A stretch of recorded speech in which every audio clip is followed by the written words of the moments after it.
اگر دعا کا لکھا ہی سب کچھ ہوتا تو اللہ تمہیں اپنی خواہش کو مانگنے کے لیے دعا کا راستہ کبھی نہ دکھاتا۔ صبر اور بندے کی تڑپ کبھی ضائع نہیں جاتی۔ دعائیں قبول ہونے میں جتنا وقت لیتی ہیں وہ اتنا ہی زیادہ اجر اپنے ساتھ لے کر آتی ہیں۔ یہ دکھ اور اذیت تمہاری زندگی کا بہت عارضی سا حصہ ہے۔ ابھی تمہیں یہ سب بے وجہ لگ رہا ہوگا، مگر اس آزمائش کے بعد اللہ تم تک ہر چیز واپس لے کے آئے گا۔ اس طویل صبر کے بعد جب تم اپنا اجر پاؤ گے تو وہ اجر اپنے اندر اتنا سکون رکھتا ہوگا کہ تم اپنے صبر کے سفر کی تمام تکلیفیں بھول جاؤ گے۔ تمہارا صبر تمہیں ان مقامات تک پہنچا سکتا ہے جن کا تم گمان بھی نہیں کر سکتے۔ تو پھر یہ مت سوچو کہ کیسے ہوگا، بس اپنے رب پر یقین رکھو، اور وہ مانگنے کی توفیق صرف اسی کو دیتا ہے جن کو وہ عطا کرنا چاہتا ہے۔ کیا سنا نہیں تم نے؟ اور تمہارے چاہنے سے کچھ نہیں ہوتا جب تک اللہ نہ چاہے۔ جب تکلیفیں حد سے بڑھنے لگیں تو جان لینا اللہ کی مدد قریب ہے۔ جب سہنے کی ہمت بالکل ختم ہو جائے تو جان لینا کہ انعام ملنے کا وقت قریب ہے۔ یہ نہیں سوچو کہ کیا ممکن ہے اور کیا نہیں۔ جب تم اللہ سے ناممکن چیز مانگتے ہو تو اللہ بھی تمہیں ناممکن راستوں سے ہی عطا کرتا ہے۔ امید اللہ سے جڑی ہو تو ٹوٹنے کا امکان نہیں ہوتا، کیونکہ جو امید جگاتا ہے وہ ممکن کر دینے پر بھی قادر ہے۔ اللہ کے لیے کچھ بھی عطا کرنا مشکل نہیں ہے۔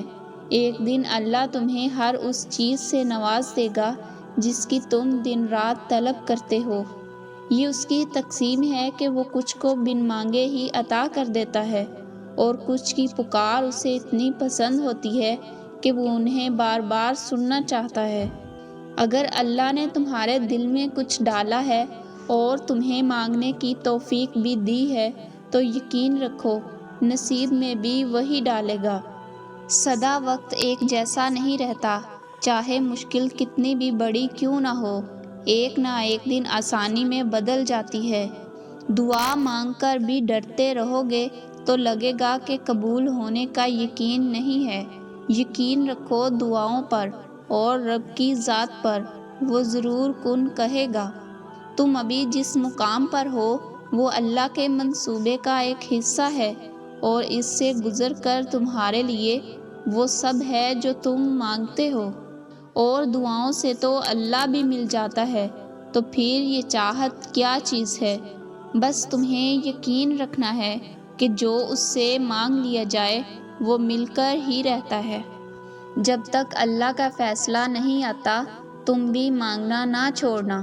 کیا پتہ تمہارا رونا اللہ کو راضی کر رہا ہو اور وہ بھی وہی چاہتا ہو جو تم چاہتے ہو۔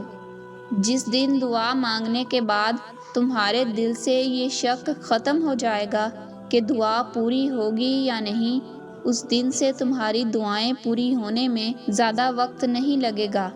وہ اگر تمہارے دل میں دعا کا خیال لایا ہے تو یاد رکھو کہ تمہاری کہانی بھی مکمل ہونے کی طرف چل پڑی ہے، اور جس دن اللہ تم سے راضی ہو گیا اس دن تم اپنی ان اداس آنکھوں سے اپنے نصیب کا بدلنا دیکھو گے اور خوش ہو جاؤ گے۔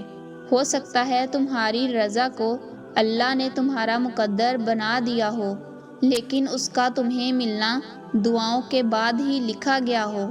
اللہ کبھی کبھی صبر کی آخری حد تک آزماتا ہے، اور اگر تم اپنے صبر پر قائم رہو تو اس کے بعد صرف ایک ہی مرحلہ آتا ہے، اور وہ اس کا کن